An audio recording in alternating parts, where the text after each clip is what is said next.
Sarah, I've heard that you want to move into a homestay family. Is that correct? Yes, that's right. I've been staying with my aunt, and now my cousin is arriving from Singapore, and my aunt needs the room for him. Oh, that's bad luck. Well, I'll need to get some particulars first. Sarah, what's your full name? Sarah Lim, and that's Sarah without the H at the end. How old are you, Sarah? 23, only just. It was my birthday on the 21st of August. Happy birthday for yesterday. How long have you been in Australia? A year in Adelaide and 6 months in Sydney. I prefer Sydney. I've got more friends here.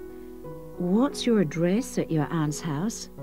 Flat 1, 539 Forest Road, Canterbury.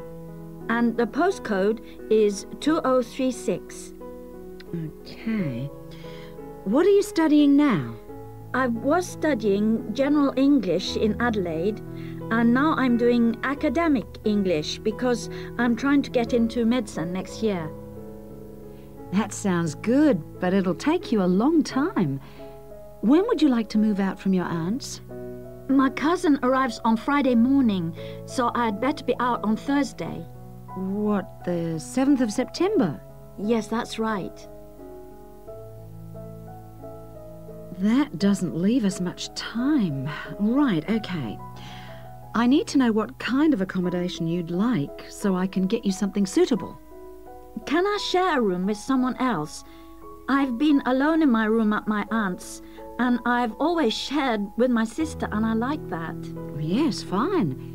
That'll save you money too. Would you like to live with a family, or do you think that a single person would be better for you? I have lots of very nice single people on my books.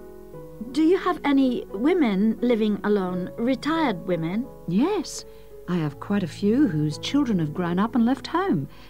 In fact, I have some really lovely retired ladies living by themselves who just love the company of students. Most of them live in flats, but that's not a problem for you, is it? Not at all. I'm used to that. My aunt lives in a flat too, remember? I'm not used to a big house with a garden, swimming pool, pets and all that. Okay, fine. I know quite a bit about what you want now. I should let you know that your rent will be $160 per week. You'll have to pay me $320 as a deposit before you move in.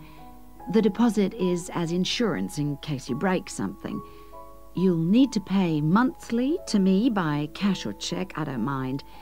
You don't need to pay for gas, electricity or water, but you will need to pay your proportion of the phone bill. Most families do that on an honour system, but you'll have to wait and see. Have you got any more questions for me? When will you know where I can go? I'll work on it now. So come and see me tomorrow, and I should have some news for you then. Thanks a lot. Goodbye. See you tomorrow. After lunch would be better for me. Okay. See you then. Bye. Good evening. And in this week's edition of Focus on the Arts, Jane Hemington is going to fill us in on what's in store for us at this year's Summer Festival. Over to you, Jane. Thank you, Jeffrey. This year, the Summer Festival is the biggest we've ever seen, so there should be something for everybody. This is the 3rd year they've run it, and the timing's slightly different. For the last couple of years, it's been around the 5th to 17th, but this year, they wanted to allow everyone enough time to recover from the 1st of January celebrations, and they've put it at the end of the month. The program has sensational theater, dance, and also a large number of art exhibitions. But the thing the festival is most famous for is its great street music. For today's report, though, Jeffrey, I'm looking at some of the theatrical events that you might like to see. In particular, at this year's theme, circuses. I'm going to tell you about 2 circus performances, but there are plenty of others in the program. I've chosen these because they represent distinct movements within circus performance. The first is the Circus Romano from Italy. As this is a traveling circus, it follows a long tradition by performing in a marquee, which is really like a canvas portable building, usually put up in a green space or car park rather than in a theater or stadium. In spite of this, Circus Romano isn't at all like the traditional circuses I grew up with. There are no animals, just very talented clowning and acrobatic routines. The show has a lot of very funny moments, especially at the beginning. But the best part is the music and lighting. They're magical. At $45, it's very expensive anyway. It's really for adult tastes. In fact, much of it would be wasted on children, so I suggest you leave them at home. The second circus performance is Circus Electrica at the Studio Theater. The purists are suggesting that this isn't a circus at all. It's a showcase for skills in dance and magic, rather than the usual ones you expect in a circus. With only 6 performers, it's a small production which suits the venue well. The studio only seats about 200 people. For my money, it's the aerial displays which are outstanding, as well as the magical tricks, features which are missing from Circus Romano. An interesting feature of the show is that the performers are so young. The youngest is only 14, but it's still well worth seeing. A good one for the whole family. And finally, as it's summer, you may wish to see some of the festival performances that are being presented outdoors, like the famous Mekong water puppet troupe performing in the city gardens this week. Now, water puppetry is amazing. It's large puppets on long sticks, controlled by puppeteers standing waist deep in the lake.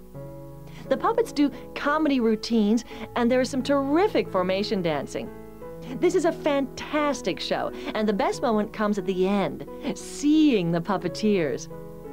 When the troupe walks up out of the water, you get this amazing feeling. It's really hard to believe that what you've been watching is lifeless wood and cloth. As an adult, I had a great time, but I did note that other older people in the audience weren't quite as taken with it as I was. It's a must for young children, though, and that's the audience it's really aimed at. Well, that's all I've time for today, but I'll be back next week with more news of what's worth seeing and what it's best to miss. Hello, I'm Dawn Matthews. Yes, hello. I've been referred to you because I'm inquiring about the refresher courses that you run. I'd like to find out a bit more about them. OK. Well, we run quite a few different short courses for students who are either returning to study or studying part-time. Tell me about your situation. Well, I think that I really need some help in preparing for the coming semester, especially to build up my confidence a bit and help me study effectively because, you see, I've been out in the workforce for nearly 12 years now, so it really is a long time since I was last a student. Yes, it can seem like a long time, can't it? Well, let me start by telling you what courses we have that might suit you. Are you an undergraduate or a postgraduate, arts or sciences? Undergraduate, and I'm in the business faculty. Right then.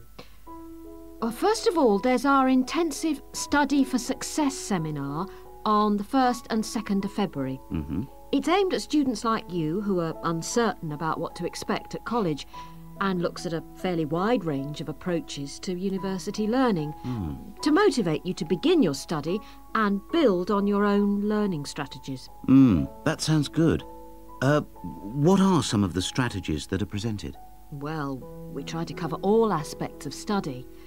Some of the strategies in writing, for example, would be improving your planning for writing, organising your thinking, and building some techniques to help you write more clearly. With reading, there'll be sessions aimed at getting into the habit of analysing material as you read it, and tips to help you record and remember what you've read. It really is very important to begin reading confidently right from the beginning. There's also advice on how to get the most from your lectures and practice in giving confident presentations, as well as how to prepare for exams. What about the motivational side of things? Well, there's a range of motivational exercises that we do, to help the students feel positive and enthusiastic about their study. The process of learning and exploring a subject can lead to a whole new way of looking at the world, and the study skills and techniques that you build up can be applied in all sorts of different ways. Actually, I'm very excited about the whole thing of taking up studying again, but, you know, I'm a little nervous about whether I'll manage to get everything done. I suppose it's the same for all mature students. Of course it is. Two of the key components of the course are time management and overcoming procrastination. People discover that once they learn to plan their days, all the work can be accomplished and there'll still be time for leisure. Is there an enrolment fee?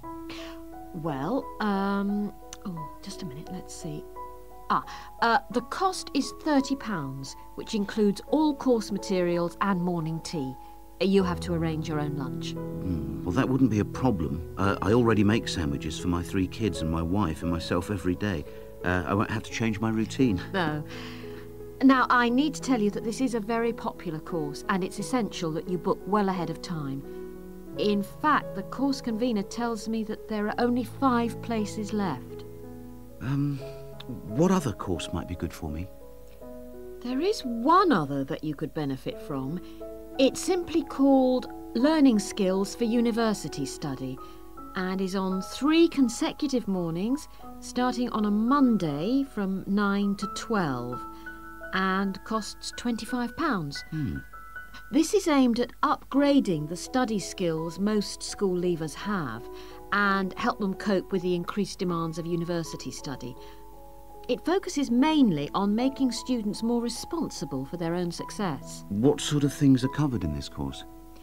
Well, basically, it's more advanced thinking, note-taking, reading and writing strategies, but also some input about stress management. I think I'd be better off starting from the basics and looking at all the strategies, don't you? Yes, from what you've told me, I think that's more in line with your situation. All right then. Can I book a place on the Study for Success seminar course now? Yes. Let me just get out a registration form and take down your details. We're very grateful that the committee has agreed that a representative for the Students' Union can present students' suggestions about the design for the proposed new union building. We appreciate that some of our ideas may not be feasible in the circumstances, but we do feel that it is important that the ultimate beneficiaries of the facilities should have some say in its design. If I could start by briefly explaining what steps were taken to find out student opinion and how we have arrived at conclusions. Firstly, a meeting was held in the current union for our SU committee to explain the options. Then we invited all students to submit written suggestions for the design, placing cards in a suggestion box. These suggestions then provided the basis for the design of a questionnaire which was completed by approximately 2,000 of the college students over a period of 3 weeks. Finally, the SU committee collated the results and drew up a report. If I can just hand around a copy of that report. This presentation is essentially a summary and discussion of the key points of this report. So, in broad terms, the consensus was as follows. Firstly, regarding the crucial matter of the site, we presented the 3 options that you have proposed. 1, in the city center near the Faculty of Education. 2, on the outskirts of the city near the park. And 3, out of town near the halls of residence. We asked students to cite reasons for and against these sites, and there was remarkable agreement on all 3. Site 1 was unpopular because of traffic and parking problems. Site 2 had a number of supporters, mainly because it was close to most lecture rooms. And Site 3, out of town near the halls of residence, was clearly the most popular because of access from living quarters. It was clear that the union was mainly to be used after lectures. It was also felt that the larger site would allow more room for a choice of facilities.